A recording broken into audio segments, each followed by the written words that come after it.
The issue Guys, Raila Odinga ndo ana control William Ruto, the president of the Republic of Kenya. Chenye Raila Odinga anasema ndo William Ruto saizi anafuata ili kuavoid kuachwa in 2026 venye Raila Odinga alikuwa ameplan. Hey. So mambo yamechemka pale. Raila Odinga is lecturing watu kama kina Kimani Chungwa ambao walikuwa wanamuita mganga pale nyuma. Saizi Raila Odinga na wa lecture in front of the president William Samoei Arap Ruto. So kumechemka. Sijui kama umesikia hii speech ya Raila Amolo Odinga leo. But ensure umelike video na nasema thanks kwa hiyo like yako. Sikiza mambo. Assembly or the Senate. Oversighting of governors, the responsibility of MCAs, members of the country assembly, not the senators. It's not the responsibility of the Senate to oversight. Senate wasting time of governors to come and answer questions about roads in the counties. And thirdly, the issue of extortion. The issues of extortion. The issues of extortion. Majority leader, you talked of, you didn't talk of extortion, you talked of lobbying.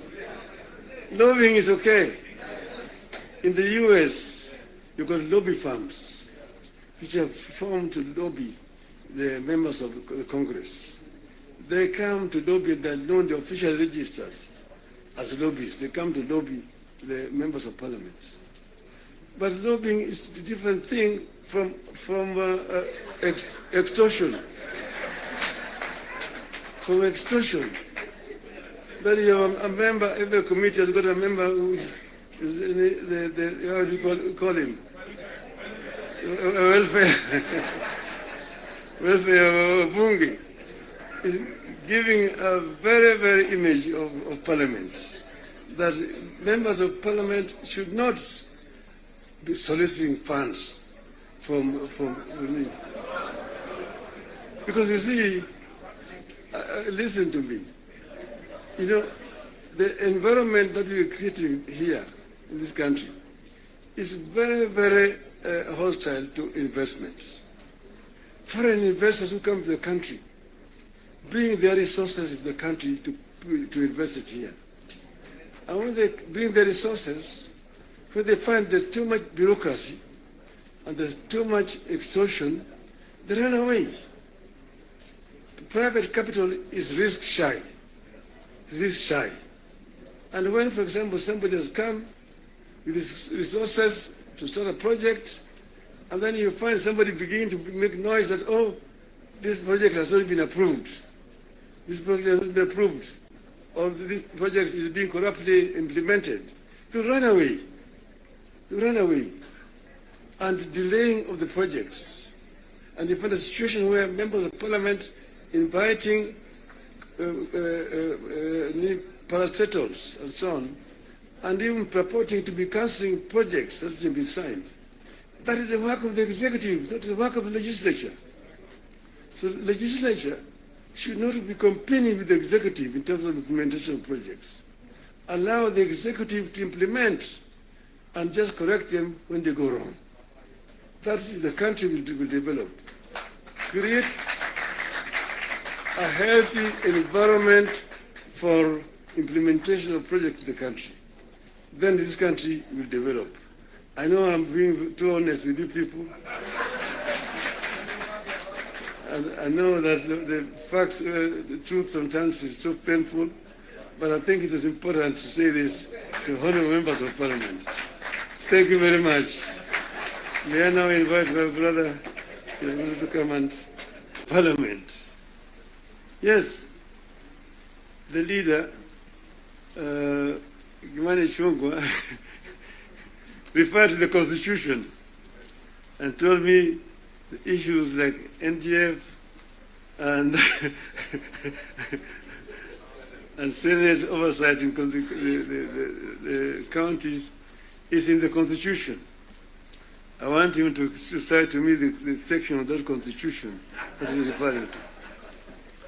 Because as you know, I was very involved with the constitution, making constitution of this country. And at another time, I would want to bring from the Yashpal guy, who was the leader of that constitution making.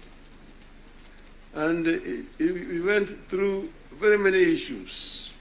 We had committees in Bomas of Kenya dealing with various segments of that constitution. The executive was one. Legislature is another one. Judiciary is another one. Devolution, other committee. And devolution was very contentious because we had very many people who did not want the devolution because of what had happened at independence. As you know, we started with the devolved system government, Majimbo. This country of ours, there is absolutely no reason why Kenya is not like Singapore. We have what it takes. Let me repeat, we have what it takes to measure up to the countries in the first world. Yes, we do. Yes, we do.